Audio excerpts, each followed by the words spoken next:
ಭಾಷೆಯಲ್ಲಿರುವ ಮಾಧುರ್ಯ ಇತ್ಯಾದಿಗಳ ಮಟ್ಟವನ್ನು ಬೇರೆ ಯಾವ ಬರಹಾಳುವನ್ನು ತಲುಪಿಲ್ಲ. ಇವರ ಪದಗಳು ಪಡೆದ ಜನಪ್ರಿಯತೆಗೆ ಸಾಟಿಯೇ ಇಲ್ಲ. ವೇಮನ ನುಡಿಮುತ್ತಿಗಳು ನಾನ್ನುಡಿಗಳಾಗಿವೆ. ಅತ್ಯಂತ ನೆಗಳಿದಂಥ ಕವಿಗಳಲ್ಲಿ ವೇಮನರೊಬ್ಬರು. ಅವನ ಬರಹಗಳು ತುಂಬಾ ಮನೋಹರವಾಗಿದೆ. ಅವುಗಳಲ್ಲಿ ಸಾಕಷ್ಟು ವಿವೇಕವಿದೆ, ಸ್ವತಂತ್ರ ದೃಷ್ಟಿ ಇದೆ.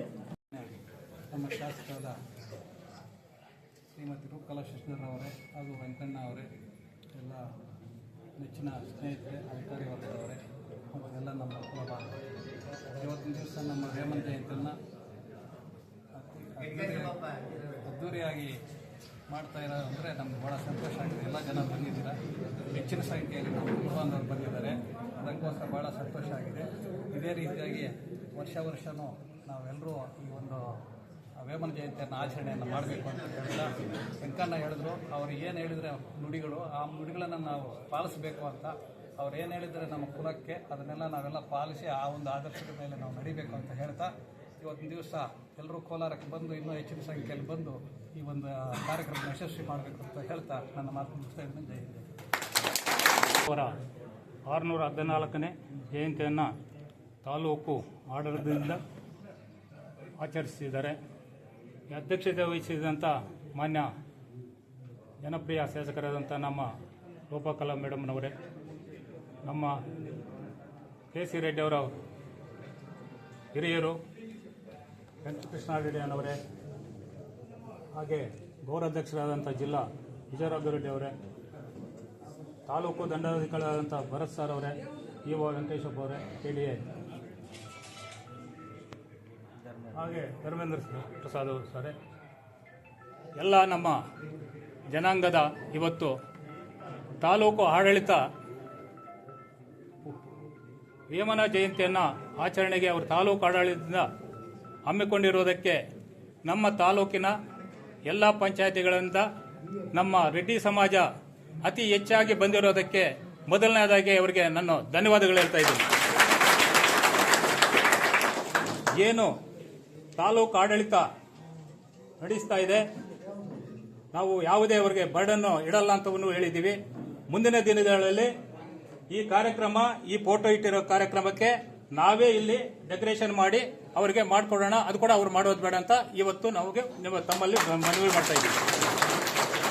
ಏನು ವೇಮನ ಮತ್ತು ಹೇಮರೆಡ್ಡಿ ಮಲ್ಲಮ್ಮ ಅವರು ನಮ್ಮ ಸಮಾಜಕ್ಕೆ ಏನು ಕೊಡುಗೆ ಕೊಟ್ಟಿದ್ದಾರೆ, ನಾವು ಸುಮಾರು 90 ವರ್ಷಗಳಿಂದನೂ ಆಚರಣೆ ಮಾಡ್ಕೊಂಡು ಬರ್ತಾ ಇದ್ದೀವಿ. ರೆಡ್ಡಿ ಕಲ್ಯಾಣ ಮಂಟಪ ಆಗ್ಬೋದು, ಇಲ್ಲ ನಮ್ಮ ಇದರಲ್ಲಿ ಇವತ್ತು ಸರ್ಕಾರ ಆದೇಶ ಮಾಡಿದೆ. 5-6 ವರ್ಷ ಆಯಿತು, 17ರಲ್ಲಿ ಆದೇಶ ಮಾಡಿರೋದು. ಅದೇ ಥರ 2 ಜಯಂತಿಗಳನ್ನ ಸರ್ಕಾರದಿಂದ ಜಯಂತಿಗಳನ್ನ ಆಚರಣೆ ಮಾಡಬೇಕು ಅಂತ ಹೇಳಿದ್ದಾರೆ. ಅದೇ ಥರ ಅವರು ತಾಲೂಕು ಆಡಳಿತದಿಂದ ಮಾಡ್ತಾ ಇದ್ದಾರೆ. ನಾವು ಬಂದು ಭಾಗವಹಿಸಿದ್ದೀವಿ.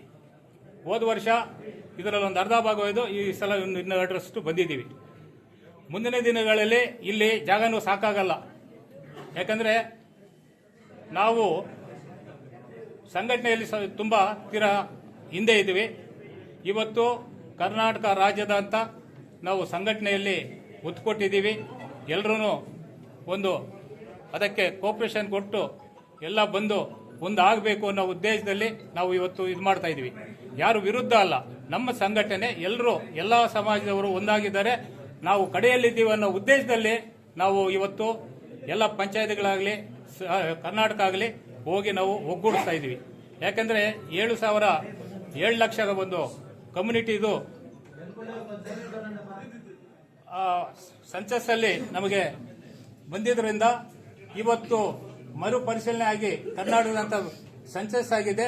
ಅದರಲ್ಲಿ 40ರಿಂದ 45 ಲಕ್ಷ ಜನ ರೆಡ್ಡಿ ಜನ ಆಗಿದ್ದಾರೆ ಕರ್ನಾಟಕದಲ್ಲಿ. ಇನ್ನು ಬಿಟ್ಟು ಹೋಗಿರೋರನ್ನು ನಾವು ಒಗ್ಗೂಡಿಸಬೇಕು ಅಂತ ಮನವಿ ಮಾಡ್ತಾ ಇದ್ದೀವಿ. ತಾವೆಲ್ಲರೂ ಇದೇ ಥರ ಮುಂದಿನ ದಿನಗಳಲ್ಲಿ ನಮ್ಮ ಶಾಸಕರು ನಮ್ಮ ಕ್ಷೇತ್ರದಲ್ಲಿ 2 ಟರ್ಮಿಂದ ಇದ್ದಾರೆ, ಅವರಿಗೆ ನಾವು ಸಹಕಾರ ಕೊಟ್ಟಿದ್ದೀವಿ. ಮುಂದಿನ ದಿನಗಳಲ್ಲಿ ನಮ್ಮ ಸಮಾಜಕ್ಕೆ ಅವರನ್ನು ಒಳ್ಳೆಯದು ಮಾಡಲಿ ಅಂತ ನಾನು ಆಶಿಸುತ್ತಾ, ಇವತ್ತು ನಮ್ಮ 614ನೇ ಜಯಂತಿಯನ್ನು ಎಲ್ಲರ ಸಮ್ಮುಖದಲ್ಲಿ ನಡೆದಿದ್ದಕ್ಕೆ ತುಂಬ ಧನ್ಯವಾದಗಳು. ನಾವು ಮತ್ತೆ ಇವಾಗ ಈ ಕಾರ್ಯಕ್ರಮ ಮುಗಿಸಿ ನಾವು ಕೋಲಾರ ಬಂಗಾರಪೇಟೆ ಸರ್ಕಲ್ IB ಹತ್ರ ನಾವೆಲ್ಲರೂ ಸೇರ್ಕೋಬೇಕು. ಅಲ್ಲಿ ನಮ್ದು ಪ್ರೊವಿಷನ್ ಇದೆ, ಪಲ್ಲಕ್ಕಿ ಇರುತ್ತೆ.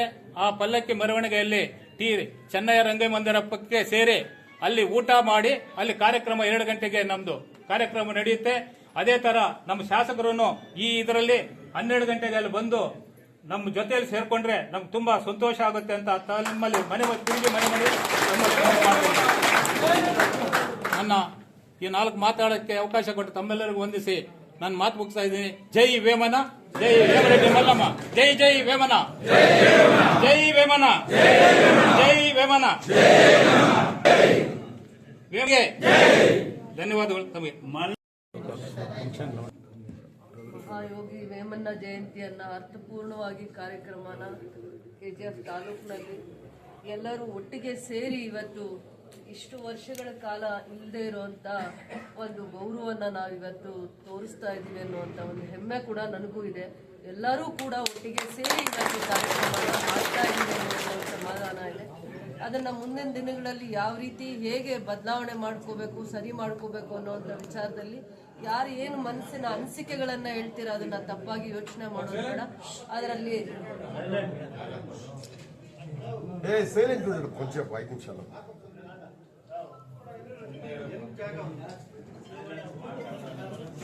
ಭಾಗದ ಜಿಲ್ಲೆಗೆ, ಇಡೀ ರಾಜ್ಯಕ್ಕೆ ಮತ್ತೆ ದೇಶಕ್ಕೆ ಮಾದರಿಯಾಗಿ ನಡೆದಂತ ಕುಟುಂಬದ ಕುಡಿಯೋರು ವೆಂಕಣ್ಣವರು ಇವತ್ತು ನಮ್ಮ ಜೊತೆಯಲ್ಲಿರುವಂಥದ್ದು ಕೂಡ ನಮಗೆ KC ರೆಡ್ಡಿ ಅವರ ಕುಟುಂಬದವರು ಎಲ್ಲರಿಗೂ ಮಾರ್ಗದರ್ಶಕರು, ಹಿರಿಯರು ನಮ್ಮ ಜೊತೆಯಲ್ಲಿ ಅವರಿಗೂ ಕೂಡ ನನ್ನ ಹೃದಯಪೂರ್ವಕವಾದ ಧನ್ಯವಾದಗಳು. ಬಹಳ ವರ್ಷಗಳ ಕಾಲ ನಮ್ಮ ಒಡನಾಟದಲ್ಲಿ ಜನರ ಸೇವೆ ಮಾಡೋದಕ್ಕೆ ಮಾರ್ಗದರ್ಶನ ನೀಡ್ತಾ ನಮಗೆ ಶಕ್ತಿಯನ್ನು ತುಂಬುತ್ತಾ ಸೋದರರಾಗೆ ಗಟ್ಟಿಯಾಗಿ ನಿಂತಿರುವಂಥ ಅಪ್ಪಿರೆಡ್ಡಿ ಇರ್ಬೋದು, ರಾಧಾಕೃಷ್ಣ ಅವರಿರ್ಬೋದು, ಪದ್ಮನಾಭ ರೆಡ್ಡಿ ಅವರಿರ್ಬೋದು, ವಿಜಯರಾಘವ ರೆಡ್ಡಿ ಅಣ್ಣವರಿರ್ಬೋದು, APMC ಅಧ್ಯಕ್ಷರಾಗಿರ್ಬೋದು, ಗೌರವ ಅಧ್ಯಕ್ಷರಾಗಿದ್ದಾರೆ ಅವರು ಪದ್ಮನಾಭ ರೆಡ್ಡಿ ಅವರು, ಗ್ಯಾರಂಟಿ ಕಮಿಟಿಯ ಅಧ್ಯಕ್ಷರಾಗಿದ್ದಾರೆ ರಾಧಾಕೃಷ್ಣ ಅವರು, ಗ್ಯಾರಂಟಿ ಕಮಿಟಿಯ ಅಧ್ಯಕ್ಷರಾಗಿದ್ದಾರೆ, ತಾಲೂಕಿನ ಗೌರವ ಅಧ್ಯಕ್ಷರು ಮತ್ತೆ ಅಧ್ಯಕ್ಷರು ಸಂಘದ ಅಧ್ಯಕ್ಷರಾಗಿರುವಂಥ ಪ್ರಸನ್ನ ಅವರು, TP ಅಧ್ಯಕ್ಷರಾಗಿರುವಂಥ ರಾಮಕೃಷ್ಣ ರೆಡ್ಡಿ ಅವರು, ಅಪ್ಪಿಯವರು ಕೂಡ ಡೆವಲಪ್ಮೆಂಟ್ KGF ಡೆವಲಪ್ಮೆಂಟ್ ಅಥಾರಿಟಿ ಅಧ್ಯಕ್ಷರಾಗಿದ್ದರು. ಆ ಥರ ಎಲ್ಲಾನು ಜವಾಬ್ದಾರಿ ಸ್ಥಾನಗಳನ್ನು ಅಲಂಕರಿಸಿ ಶಕ್ತಿ ತುಂಬಿ ತಮ್ಮ ಕಾಲ ಮಿತಿಯಲ್ಲಿ ಏನೇನು ಸೇವೆ ಮಾಡಲಿಕ್ಕೆ ಆಗುತ್ತೆ, ಸಾಧನೆಯನ್ನ ಮಾಡಲಿಕ್ಕೆ ಆಗುತ್ತೆ ಮಾಡಿ ಜನರಲ್ಲಿ ಅವ್ರದೇ ಆದ ಒಡನಾಟ, ಸೇವೆಯ ಮನೋಭಾವದಲ್ಲಿ ಸೇವೆ ಮಾಡಿಕೊಂಡು ಕ್ಷೇತ್ರದಲ್ಲಿ ಗೌರವವಾಗಿ ನಡ್ಕೊಂಡು ಬಂದಿರುವಂಥವ್ರು ಮತ್ತೆ ಜನಸೇವೆ ಮಾಡೋದಲ್ಲೂ ಮಾರ್ಗದರ್ಶಕರಾಗಿ ನಿಂತಿದ್ದಾರೆ. ಅದರ ಜೊತೆಯಲ್ಲಿ ಇವತ್ತು ಕಾರ್ಯಕ್ರಮಕ್ಕೆ ತುಂಬಾ ಅರ್ಥಪೂರ್ಣವಾಗಿರುವಂತ ಒಂದು ಸಂಘಟನೆಯನ್ನ ಮಾಡಿದ್ದಾರೆ. ಅದಕ್ಕೆ ಸಂಘಟನೆಯಲ್ಲಿರುವಂತ ಎಲ್ಲರಿಗೂ ಕೂಡ ನನ್ನ ಹೃದಯಪೂರ್ವಕವಾದ ಧನ್ಯವಾದಗಳು. ಕಾರ್ಯಕ್ರಮಕ್ಕೆ ಅರ್ಥ ಅಥವಾ ವೈಭವ ಬರೋದು ಜನರು ಅಭಿಮಾನದಿಂದ ಬಂದಾಗ, ಆ ಕಾರ್ಯಕ್ರಮಕ್ಕೆ ಅರ್ಥ ತುಂಬಿದಾಗ, ಆ ಕಾರ್ಯಕ್ರಮಕ್ಕೆ ಮೆರುಗನ್ನ ತಂದಾಗ ಮಾತ್ರ ಆ ಕಾರ್ಯಕ್ರಮಕ್ಕೆ ವೈಭವ ಬರುತ್ತೆ. ನಾವ್ ಏನೇ ಅಲಂಕಾರ ಮಾಡಿದ್ರು ದೇವಸ್ಥಾನದಲ್ಲಿ ಭಕ್ತರು ಬರದೇ ಇದ್ದಾಗ ದೇವಸ್ಥಾನ ಎಷ್ಟೇ ಚೆನ್ನಾಗಿ ಕಾಣ್ತಾ ಇದ್ರು ಕೂಡ ಭಕ್ತರು ದೇವರ ದರ್ಶನ ಪಡೆಯೋದಕ್ಕೆ ಬರದೇ ಇದ್ದಾಗ ಆ ದೇವಸ್ಥಾನದಲ್ಲಿ ಪೂಜೆ ಪುರಸ್ಕಾರಗಳಾಗಲ್ಲ. ಅದೇ ರೀತಿ ಯಾವುದೇ ಕಾರ್ಯಕ್ರಮ ಚೆನ್ನಾಗಾಗಬೇಕು, ಅರ್ಥಪೂರ್ಣವಾಗಿ ಆಗ್ಬೇಕಂದ್ರೆ ನಿಮ್ಮೆಲ್ಲರ ಆಶೀರ್ವಾದ, ನಿಮ್ಮೆಲ್ಲರ ಆ ದಿನ ಅಲ್ಲಿನ ಕಾರ್ಯಕ್ರಮಕ್ಕೆ ನಿಮ್ಮ ಮನಸ್ಸು ನೀವು ಬಂದು ಆಶೀರ್ವಾದ ಮಾಡಿದಾಗ ಮಾತ್ರ ಆ ಕಾರ್ಯಕ್ರಮ ಯಶಸ್ವಿ ಆಗುತ್ತೆ ಅಂತ ಹೇಳಕ್ ಇಷ್ಟಪಡ್ತೀನಿ. ನೀವು ಹೊರಗಡೆ ಎಲ್ಲೇ KGF ತಾಲೂಕು ಅಂತ ನಿಮ್ಮನ್ನು ಗುರ್ತಿಸಿದ ಮೇಲೆ ನೀವು ಬೇರೆ ಎಲ್ಲೇ ಕಾರ್ಯಕ್ರಮನ ಬಹಳ ಚೆನ್ನಾಗಿ ಮಾಡಿದ್ರು ಅದ್ರ ವೈಭವನೇ ಬೇರೆ, ಇದ್ರ ವೈಭವನೇ ಬೇರೆ. ಈ ವೈಭವಕ್ಕೆ ತುಂಬಾ ಅರ್ಥ ಇದೆ, ಬೆಲೆ ಇದೆ ಅಂತ ನಾನು ಬಹಳ ಹೆಮ್ಮೆಯಿಂದ ಹೇಳ್ತೀನಿ. ಏನೇ ವಿಚಾರಗಳಲ್ಲಿ ನನ್ನ ಜೊತೆ ಗುರ್ತಿಸ್ಕೊಂಡಿರುವಂತವ್ರು ಏನು ಗೌರವವಾಗಿ ಕೆಲಸ ಮಾಡಬೇಕು ಅಂತ ಹೇಳಿದರೆ ಅದನ್ನ ಕಾಯ ವಾಚ ಶ್ರದ್ಧೆಯಿಂದ ಮಾಡಿ ನಡೆದಿರುವಂತವಳು. ಒಬ್ಬರು ಬೆರಳು ತೋರಿಸಿ ನನ್ನನ್ನ ಚುಚ್ಚಿ ಮಾತಾಡೋ ಮಟ್ಟಕ್ಕೆ ನಾನು ಯಾವತ್ತೂ ನನ್ನನ್ನ ಗುರ್ತಿಸ್ಕೊಂಡಿಲ್ಲ. ಅದಾಗಿ ತಪ್ಪೇನಾದ್ರೂ ಆಗಿದ್ರೆ ಖಂಡಿತವಾಗಿ ತಿದ್ಕೊಂಡು ಹೋಗುವಂತ ಕೆಲಸ ಖಂಡಿತ ಮಾಡ್ತೀನಿ.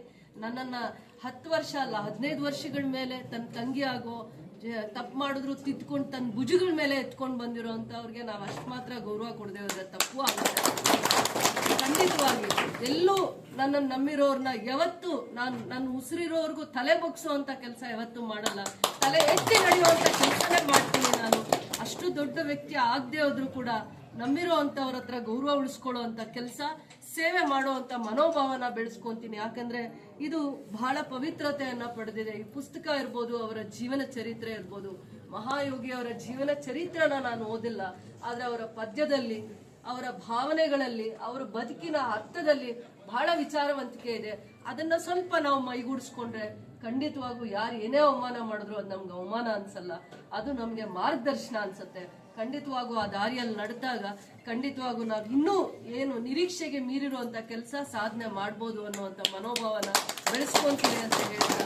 ಏನೇ ತಪ್ಪುಗಳಾಗಿದೆ ಅಂತ ನಿಮ್ಮ ಮನಸ್ಸಲ್ಲಿ ಬಂದಾಗ ಖಂಡಿತ ತಿದ್ಕೊಳ್ಳುವಂತ ಪ್ರಯತ್ನ ಮಾಡಿ. ಸೇವಾ ಮನೋಭಾವನ ಜಾಸ್ತಿ ಮಾಡ್ಕೊಂಡಾಗ ಇವೆಲ್ಲದಕ್ಕೂ ಏನೇನು ಅಡೆತಡೆಗಳಿದಾವೆ, ಏನು ಮನಸ್ಸುಗಳಲ್ಲಿ ಕಷ್ಟ ಆಗ್ತಾ ಇದೆ ಅಂತದನ್ನೆಲ್ಲ ಸರಿ ಮಾಡ್ಕೊಂಡು ಹೋಗುವಂತ ಪ್ರಯತ್ನ ಮಾಡ್ತೀವಿ. ಮಾತೆ ಮನುಷ್ಯನ್ಗೆ ಮದ್ದಾಗಲ್ಲ, ಕೆಲಸನೂ ಕೂಡ ಎಷ್ಟೋ ಸಮಸ್ಯೆಗಳನ್ನ ಬಗೆಹರಿಸುತ್ತೆ. ಆ ಕೆಲಸ ಮನುಷ್ಯರ ಕಾಯಿಲೆಗಳಿಗೆ, ಭಾವನೆಗಳಿಗೆ ಮದ್ದಾಗುತ್ತೆ. ಆ ನಿಟ್ಟಿನಲ್ಲಿ ನಿಂತು ಸೇವಾ ಮನೋಭಾವದಿಂದ ಕೆಲಸ ಮಾಡ್ತೀನಿ, ಎಲ್ಲರ ಗೌರವನ ಉಳಿಸ್ಕೊಂತೀನಿ ಅಂತ ನಾನು ಈ ದಿನ, ಈ ಒಳ್ಳೆ ದಿನ, ವೇಮಣ್ಣವರ 614ನೇ ಜನ್ಮ ದಿನೋತ್ಸವ ದಿನ, ಮಲ್ಲಮ್ಮನವರನ್ನ ನೆನೆಸಿ ನಾನು ಕಾರ್ಯಸಿದ್ಧಿಗೆ ನನಗೆ ಇವರೆಲ್ಲರ ಆಶೀರ್ವಾದ ಇರಬೇಕು ಅಂತ ಹೇಳ್ತಾ ನಾನು ನನ್ನ ಮನಸ್ಸಿಂದ ಇವರಿಗೆ ಧನ್ಯವಾದಗಳನ್ನ ಹೇಳ್ತಾ ಇದ್ದೀನಿ. ಜೈ ಭಾರತ್ ಮಾತೆ, ಜೈ